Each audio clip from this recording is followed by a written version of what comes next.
کہ ایک خاتون کا بیٹا بہت شدید بیمار تھا.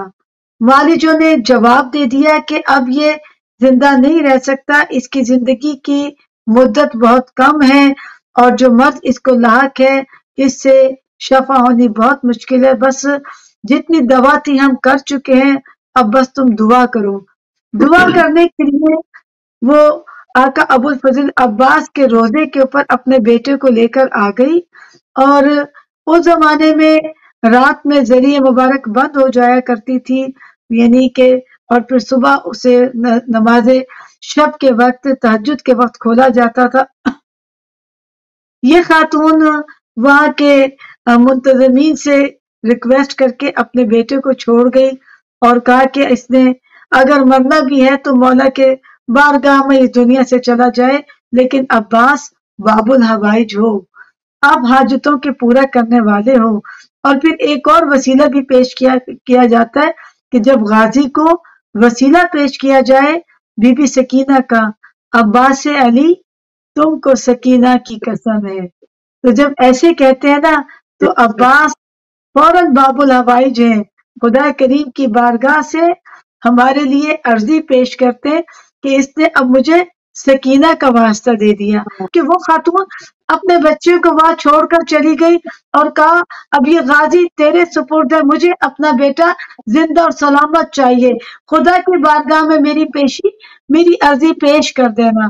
اب جب وہ صبح آئی ہے تو دیکھا کہ اس کا بیٹا بالکل صحیح و سلامت مسکرا رہا ہے، بیٹھا ہوا ہے، صحت مند ہے. تو ماشاءاللہ وہ اپنے بیٹے کے پاس آئی اور ایک دم اسے پیار کرتی ہے. اس کا بیٹا کہتا ہے، وہ کہتے تو مرنے کے قریب تھا، لبے مرگ تھا، یہ زندگی تجھے کیسے ملی؟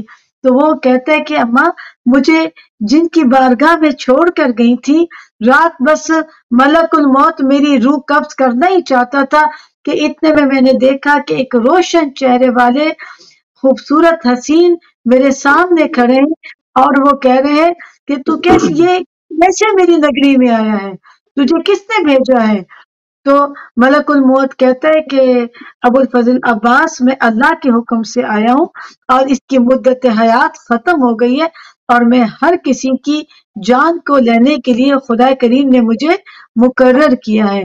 گو کہ یہ تمہاری وادی میں، تمہاری نگری میں، تمہارے حرم میں ہے، لیکن خدا نے اس کی اتنی ہی مدت حیات رکھی تھی. تو ایک مرتبہ وہ کہتے ہیں کہ جاؤ خدا کریم کی بارگاہ میں کہو کہ میں نے اس کی عمر، اس کی ماں میری ضمانت میں دے کر گئی ہے تو مجھے اس کی زندگی اسے لٹا دو. وہ کہتے ہیں کہ ملک الموت واپس پلٹ کر گیا اور کہا کہ اللہ تعالیٰ نے آپ کی گزارش کو قبول کیا، آپ کی ریکویسٹ کو قبول کیا اور خدا کریم نے اس کی مدت حیات میں اضافہ کر دیا. بس وہ ملک الموت واپس چلا گیا اور میں ایک مرتبہ میں نے اپنے آپ کو مکمل شفا یاب پایا. میں نے چاہا کہ میں نے ان کے قدموں کا بوسہ دیا اور میں نے چاہا کہ میں ان کے ہاتھوں کا بوسہ دوں. تو جب میں ان کے ہاتھوں کا بوسہ دینا چاہ رہا تھا تو ان کے دونوں بازو نہیں تھے.